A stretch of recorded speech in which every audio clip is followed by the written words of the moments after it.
오늘 말씀은 시편 124편이에요. 제목이 뭐예요? 당신은 누구 편인가? 한번 옆에 분들한테 당신은 누구 편이에요? 하고 한번 물어보세요. 시작.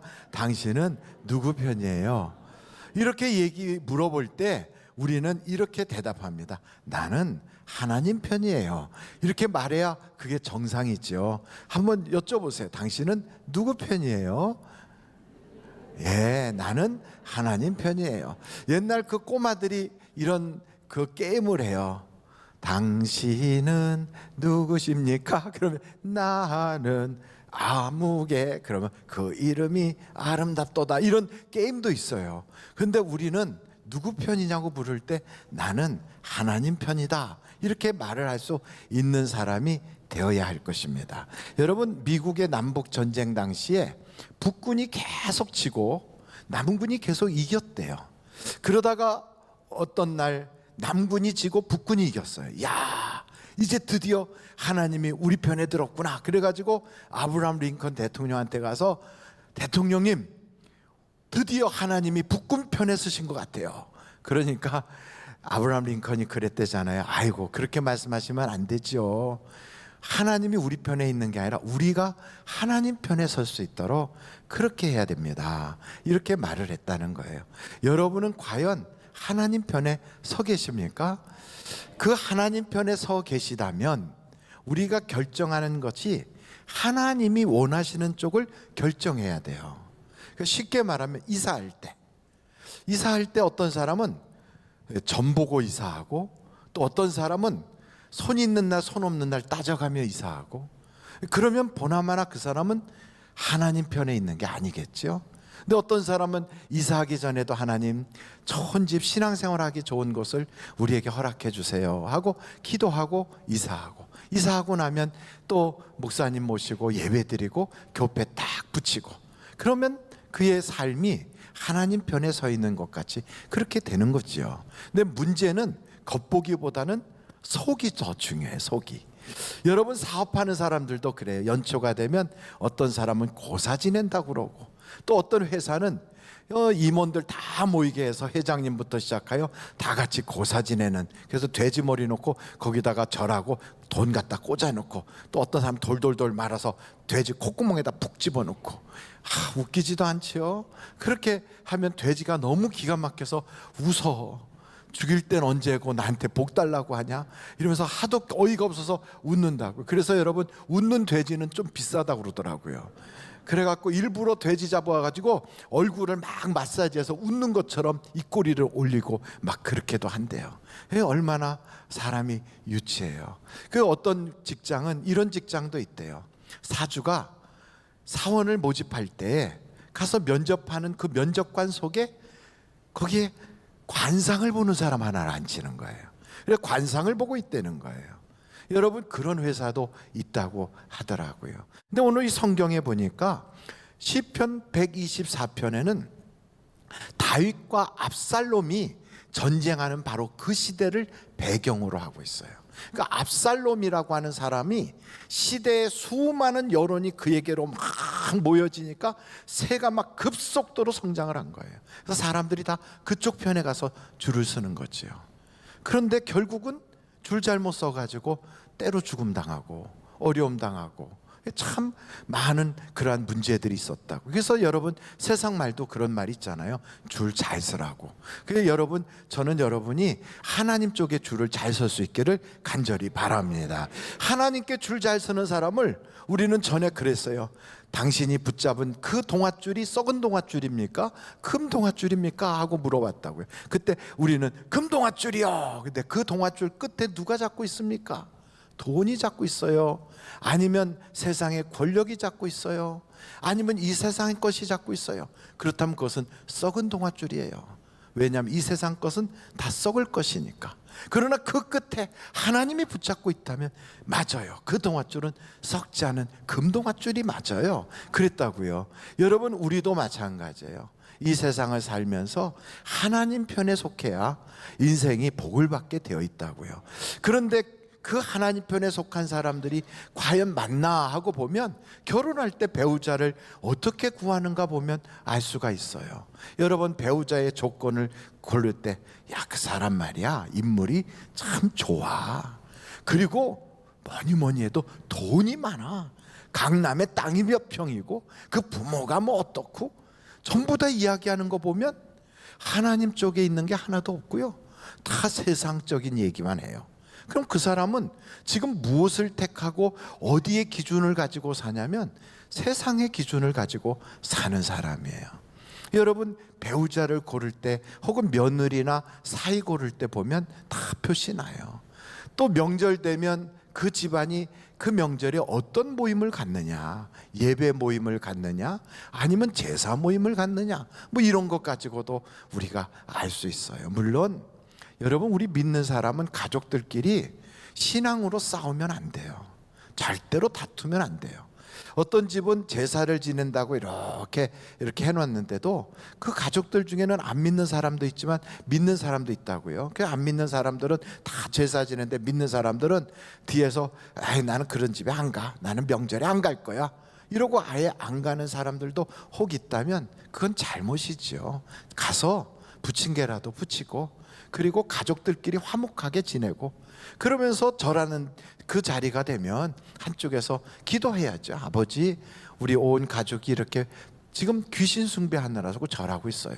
그걸 속으로 해야지 소리 크게 갖고 우리 큰아버지도 귀신 섬기고 이러면 그건 싸우자고 하는 거지요. 그냥 속으로 이렇게 하고 있어요. 하나님 불쌍히 여겨주시고 잘 몰라서 그러니까 다 예수 믿을 수 있도록 하나님 도와주세요 하고 속으로 기도하는 거지요. 그리고 이제 또 그 다 끝나면 또 맛있게 드시고 서로 좋은 덕담도 하고 이렇게 하면서 또 어르신한테 세배도 하고, 얼마나 좋아요.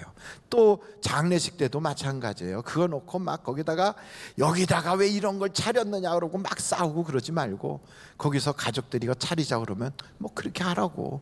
그리고 이제 목사님 오시면 우리 집안이 믿는 사람도 있고 안 믿는 사람도 있어서 싸우지 않으려고 그냥 저렇게 했어요. 그 목사님 괜찮으시면 기도해 주세요. 그리고 또 어떤 때는 다른 가족들하고 우리가 이렇게 양보했으니까 예배 드릴 수 있도록 해달라. 그럼 또 그분들도 그래 뭐 목사님 오셨으면 예배 드려야지. 그럼 예배도 드리고 이렇게 하면서 보면 그분의 그 속을 우리가 알 수 있잖아요. 그래서 믿는 사람에게는 그런 마음을 가져야 돼요. 다투지 말자. 그리고 사랑하자. 그리고 기다리면 시간은 우리 편이다. 왜냐하면 하나님이 약속하셨거든요. 주 예수를 믿으라. 그리하면 너와 내 집이 구원함을 얻으리라. 시간이 좀 늦을 뿐이지 언젠가는 다 주님께로 올 거예요. 여기 앉아 계신 분들 중에 옛날에 보살도 계시고 옛날에 또 절강 가서 그렇게 했던 분들도 계시고 또 등 달던 분들도 계시고 별분들이 다 계세요. 그렇지만 시간이 지나다 보니까 예수 믿게 돼서 와서 교회 생활하고 어떤 분은 권사도 되시고 또 장로님도 되시고 그렇게 되는 거지요. 그래서 여러분 너무 조급한 마음 갖지 않기를 간절히 바랍니다. 그런데 문제는 이제 저한테 그런 걸 물어보더라고요. 저희 집에서 저하고 같이 이제 저희 집 일을 도와주면서 계셨던 분이 한 20년 같이 일을 하셨어요. 이제 그분이 이제 전라남도 분이신데 그분이 저한테 그래요. 목사님, 그분은 우리 교인은 아니고 다른 교회 권사님이세요. 목사님 이번 대통령 선거에 누구 찍을 거예요? 저한테 그래요. 그래서 제가 왜요? 아이고 찍을 놈이 없어요 이래요. 그래서 제가 아니 왜요? 그랬더니 한 분은 무당이고 한 분은 쌍욕을 하는데 목사님은 누굴 찍을 거예요? 이래요. 그래서 저는 전에는 그랬어요. 이기는 편이 내 편 그랬어요. 그렇게 여유가 있었어요. 왜냐하면 여당이든 야당이든 다 알고 보면 그렇게 큰 차이가 없었어요. 그런데 이번에는 저희 집에서 일을 도와주고 계시는 그 권사님 말씀처럼 찍을 분이 없어요. 그거 왜 그럴까요? 이유가 있어요. 여러분 제가 지난번에 그랬거든요. 선거 때까지 대통령 선거 얘기하면 바보라고 그랬어요. 그런데도 오늘 제가 이 이야기를 하는 것은 대통령 선거를 이야기하려고 하는 게 절대로 아니에요. 왜 제가 이런 말씀을 드리냐면 우리나라가 어떤 나라인 것을 알아야 되겠다는 거예요. 여러분, 우리가 살고 있는 이 대한민국이 어떤 나라입니까? 대한민국이 어떤 나라인 줄 모르고 그러고서 살아가면 그냥 그때그때 이렇게도 하고 저렇게도 할 수 있어요. 어떤 사람은 저는 제 마음대로 찍어요. 그렇게 마음대로 찍는다고 해도 나름대로 속에 가지고 있는 기준이라는 게 있을 거라고요. 그 기준이 나는 내 지역 사람을 찍을 거야, 아니면 나하고 사상이 같은 사람 찍을 거야, 아니 나하고 비슷한 그러한 그 입장에 있는 사람 찍을 거야. 뭔가 다 있다고요. 그래서 제가 오늘 우리 성도님들에게 말씀드리는 것은 우리나라가 어떤 나라인가를 먼저 알고 그 기준에 맞춰서 우리가 기도해야 되겠다, 이 말씀을 드리려고 하는 거예요. 대한민국은 어떻게 세워졌느냐? 어떤 사람들은 대한민국은 3.1운동의 이념 위에 세워졌어요, 이런 사람도 있어요. 한번 여러분, 대한민국에 대하여 여러분들이 네이버에 딱 들어가서 대한민국 재헌국회가 어떻게 이루어졌는가, 재헌국회라는 건 헌법을 만들기 위하여 세운 그 국회예요. 그래서 모든 것은 헌법을 딱 만들고 그 헌법 위에 행정부, 입법부, 사법부를 세우면서 그 각 부서가 어떻게 일을 해 나가야 되는지를 법으로 딱 정해서 육법을 만들었다고요. 그것이 바로 가장 기초되는 게 헌법이에요. 근데 그 헌법을 만들 때 그분들이 어떻게 만들었는가? 바로 그것을 여러분들이 네이버 가서 딱 보면 1948년 5월 31일 대한민국 재헌국회 속기록이라고 되어 있어요. 그 속기록에 보면 이렇게 되어 있습니다. 대한민국 재헌국회는 1948년 5월 31일 임시의장인 이승만 박사의 사회로 시작되었다. 재헌국회는 기도로 개회됐다. 다음은 1948년 5월 31일 오후 2시 재헌국회 개원식에서 기도를 올리게 된 정황과 기도문 전문이다. 임시의장 이승만 대한독립국 주국 제1차 회의를 여기서 얻게 된 것을 우리가 하나님에게 감사해야 할 것입니다. 종교, 사상, 무엇을 가지고 있든지 누구나 오늘을 당해 사람의 힘으로만 된 것이라고 우리가 자랑할 수 없을 것입니다. 그러므로 하나님에게 감사를 돌리지 않을 수 없습니다. 나는 먼저 우리가 다 성심으로 일어서서 하나님에게 우리가 감사를 드릴 터인데 이윤영 의원 나오셔서 간단한 말씀으로 하나님에게 기도를 올려주시기를 바랍니다. 이렇게 시작을 해요.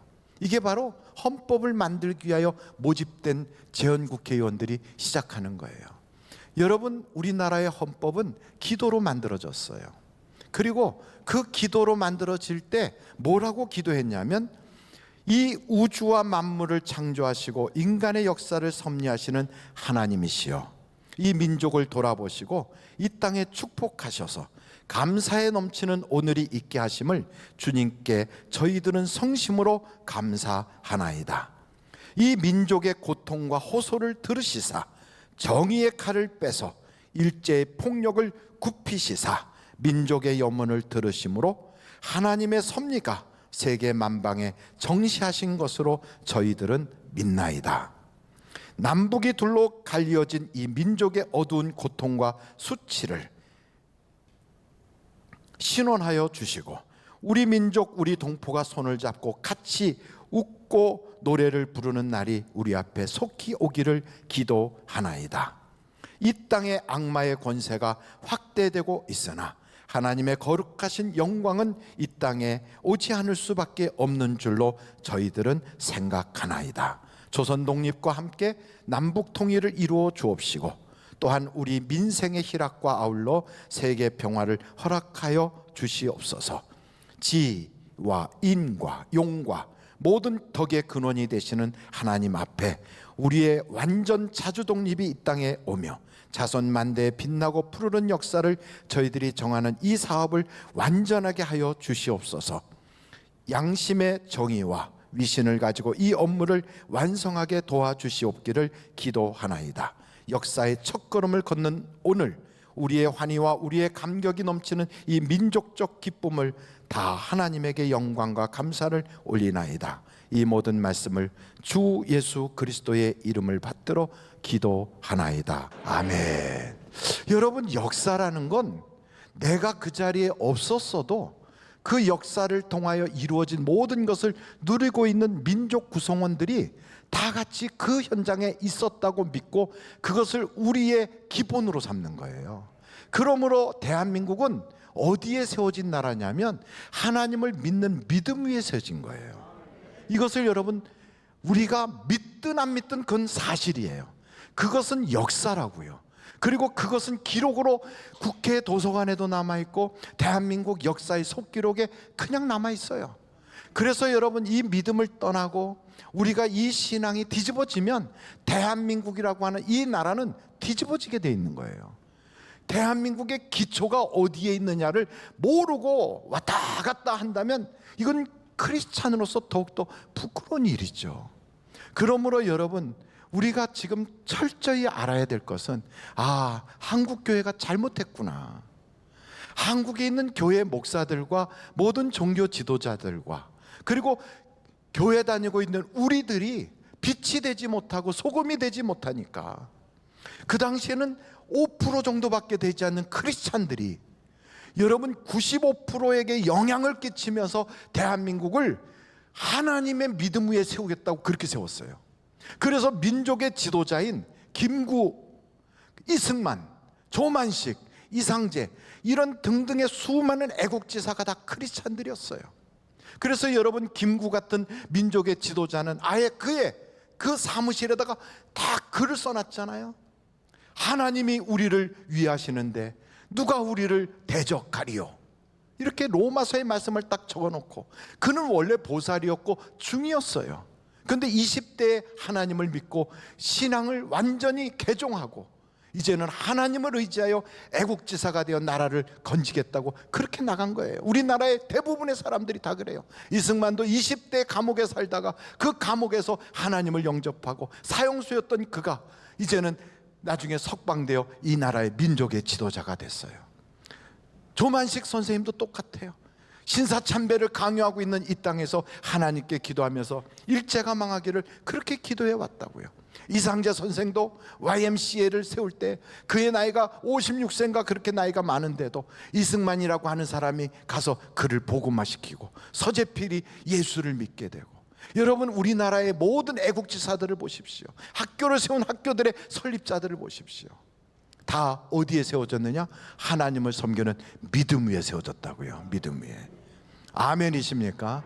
그러므로 여러분, 우리가 이것을 잘못 지켰던 것은 교회가 세상에 빛이 되지 못하고 소금이 되지 못했구나, 이걸 깨닫고 하나님, 교회가 다시 한번 하나님의 마음을 뜨겁게 할 수 있도록 회복시켜 주시옵소서. 이걸 놓고 우리가 기도해야 돼요. 우리나라에 하나님이 우리 편이 되어 주시니까 70년밖에 되지 않는 이 땅에 생각해 보세요. 이 짧은 기간 동안 남의 원조를 받던 나라가 이제 남을 도와주는 선진국이 되었어요. 우리나라가 이렇게 잘 사는 나라가 된 것은 하나님이 보호하사 우리나라 만세가 된 거라고요. 아멘이십니까? 뿐만 아니고 우리 대한민국은요, 절대로 지역 감정 생기면 안 돼요. 우리나라는요, 남녀가 서로 다투서도 안 돼요. 배운 사람 못 배운 사람, 종교가 어떠냐에 따라서 그것 가지고 다퉈도 안 돼요. 불교 신자면 어떻고 천주교 신자면 어떻고. 왜요? 자유민주주의 체제는 신앙의 자유가 있거든요. 물론 예수 믿어야 구원받지만 그러나 그들의 신앙도 우리는 존중해주고 있다고요. 그래서 여러분, 우리 대한민국은 그냥 하나가 돼야 되는 거예요. 그 사람이 전라도 사람이든 경상도 사람이든 충청도 사람이든 그래도 다 대한민국 사람 아닙니까? 저는 2002년도에 우리나라가 얼마나 그렇게 하나의 민족이라는 것이 뚜렷하게 보여졌는지. 대한민국 사람은요, 정이 좋아요. 어디 가든지 식사 때가 되면 아이고 이리 들어오셔서 같이 진지 드십시다. 이게 우리 민족이에요. 여러분, 같이 밥 먹자고 하는 것이 그게 얼마나 사람들이 알잖아요. 지난밤에 잘 지내셨는지, 굶지는 않으셨는지. 왜? 서로 어려운 일을 같이 겪었으니까. 저 중국에서부터 침략을 우리나라 역사에 5,000번 이상을 당했어요. 저 일본으로부터 외적들의 침략을 수백 번을 당했어요. 우리나라 역사에 3년에 한 번꼴로 전쟁이 일어났대요. 이렇게 5,000년의 역사 속에 그렇게 많이 어려움을 겪었지만 그래도 우리는 민족성을 딱 가지고 이렇게 오늘 여기 대한민국이라고 하는 별로 크지 않은 우리나라가 큰 중국, 엄청난 러시아, 그리고 얍삽빠른 일본, 그 틈바구니에서 살아남게 된 것은 우리가 다 하나였기 때문에 살아남은 거라고요. 그래서 여러분, 절대로 갈라지면 안 돼요. 나눠줘서도 안 돼요. 정치인들은 자기가 무슨 이익을 잡으려고, 여러분 알고 보면 정치인들 중에 애국자는 100명 중에 10명도 꼽기가 힘들어요. 그 사람들은 자기가 국회의원 되는 거라면 좋다고 하지만 그거 아니라면 나라도 팔아먹을 수 있는 사람이 엄청나게 많아요. 그래서 그들 말 들을 거 없어요. 우리는 다 같이 하나가 돼야 되는 거예요. 거기에는 남자 여자 없어요. 거기에는요, 나이 많은 사람 젊은 사람도 없어요. 거긴 고향이 어디냐 상관없어요. 우리는 다 같이 대한민국 사람이에요. 대한민국 사람. 그러므로 여러분, 우리는 하나가 되도록 이끌어가는 그런 지도자가 필요한 거예요. 뿔뿔이 갈라지게 하면 안 되는 거예요. 우리나라에 다시는 전쟁이 없도록 자유대안의 체제로 자유롭게 내려갈 수 있도록, 그리고 신앙의 자유와 모든 자유를 보장하는 그런 나라가 되도록 그렇게 이끌어갈 수 있는 지도자가 이 땅에 세워져야 되는 거예요. 아멘, 아멘. 그런데 눈 씻고 봐도 제가 보니까 그렇더라고요. 여러분은 누구 편이십니까? 이렇게 물을 때 어떤 사람은 난 누구 편 이렇게 말하면 그 사람은 그 캠프에 들어가 있거나 그 정당에 들어가 있는 사람일 거예요. 그 사람 통해서 무슨 이익을 보려고 그러든지 아니면 거기에서 무슨 앞으로 무슨 약속을 받았든지 그럴 거예요. 저에게도 우리 교인 중에도 있고 타 교인 중에도, 제 마누라 교회 그 교인 중에도 어느 캠프에 들어가 있다고 그러면서 기도받고 이런 분들, 가까이 뭐 누구하고 가깝고 뭐 이런 사람들 제가 만나봤어요. 그러나 그런 사람들이 모여 있다고 해도 그건 그 사람 사정이고 우리 백성들의 사정은 다르다고요. 이 땅이 잘 사는 선진 국가가 되어야 된단 말이에요. 그래서 선진 복지 국가를 우리 후손에게 물려주고 우리 후손들에게 다시는 우리와 같은 피 흘림이 없는 그런 전쟁이 없는 나라를 물려줘야 되고요. 이 땅에는요, 정말 대한민국이 얼마나 살기가 좋은지, 세계에서 제일 의료 제도가 잘 돼 있어요. 여러분, 미국의 최고로 괜찮은 회사 딱 들어가면 그 회사가 뭐 해주냐면 의료보험 혜택을 딱 준다고요. 그런데 대한민국은 전 국민이 다 누리고 있어요. 이렇게 좋은 제도를 가지고 있어요. 여러분, 교통체제가 얼마나 좋은지, 그냥 버스 타다가 지하철 타고 뭘 해도 환승이 착착착 돼요. 아이고 얼마나 좋은지. 세계에서 최고로 좋은 교통체제, 그걸 가지고 있는 나라가 대한민국이에요. 여러분, 치안을 보십시오. 이 대한민국 치안이 얼마나 좋은지. 새벽이건 낮이건 밤이건 언제든지 다녀도 마음껏 다닐 수 있어요. 그런데 저 외국 어느 나라가 이렇게 자유롭게 그렇게 할 수 있는 나라가 어디 있어요? 커피숍에 가서 여러분이 쓰던 핸드폰이든 컴퓨터든 갖다 딱 놓고 화장실 갔다 와도 그냥 멀쩡히 그냥 있다고요. 이게 대한민국이에요. 왜? 대한민국은 우리가 다 한 가족 같으니까. 그러니까 모두가 다 잘 살아야 돼. 누구는 뭐 어떻고 누구는 어떻고 이렇게 서로 원한지고 서로 미워할 이유가 하나도 없단 말이에요. 그래서 여러분, 우리가 오늘 이런 마음을 가져야 돼요. 하나님, 우리나라가 하나님 편에 서는 나라가 되게 해 주세요. 그리고 뿐만 아니고 우리나라가 앞으로 우리의 후손들에게 빚을 남겨주면 안 되잖아요. 포퓰리즘에 빠져가지고 우리는 잘 먹고 잘 살았다고 그냥 다 갖다 쓰고 우리의 후손들한테는 빚만 남겨주면 그게 지금 부모로서 해야 될 일이겠어요? 그리고 우리가 정신 똑바로 차려서 우리가 뽑아야 되는 그 사람이 과연 나라의 지도자로서 적당한가를 봐야 된단 말이에요. 근데 자기 정파나 자기 지역이나 자기 뭐 이런 거에 따져서 이렇게 해서는 안 된단 말이에요. 그래서 여러분, 오늘 저는 여러분과 함께 기도하려고 해요. 어떤 기도를 하느냐? 첫째는 하나님, 이 땅의 교회와 그리고 이 땅에 그 정의가 강수와 같이 세워지고 교회가 하나님의 마음을 뜨겁게 할 수 있는 교회로 거듭나게 해주세요. 두 번째 기도는 하나님, 이 땅에 선진 복지사회가 이루어지게 하여 주셔서 특별히 지금 팬데믹 시대에 자영업자들과 소상인들, 그리고 정말 조그만 그러한 기업을 운영하고 있는 분들 다들 어려움 당하고 있어요. 하나님 이 땅의 경제적 어려움이 사라지게 하시고 이 땅에 정말로 모든 사람의 복지가 회복되게 하나님 도와주세요. 이런 마음을 가지고 한국 경제가 회복되고 이번 팬데믹이 빨리 끝나기 위하여 또한 모든 이런 코로나 바이러스 같은 전염병이 끝나게 해달라고, 그리고 피 흘림이 없는 전쟁이 없는 나라가 되게 해달라고, 이 땅을 하나님 안전하게 지켜달라고 우리 다 같이 예수여를 부르며 통성으로 기도하시겠습니다.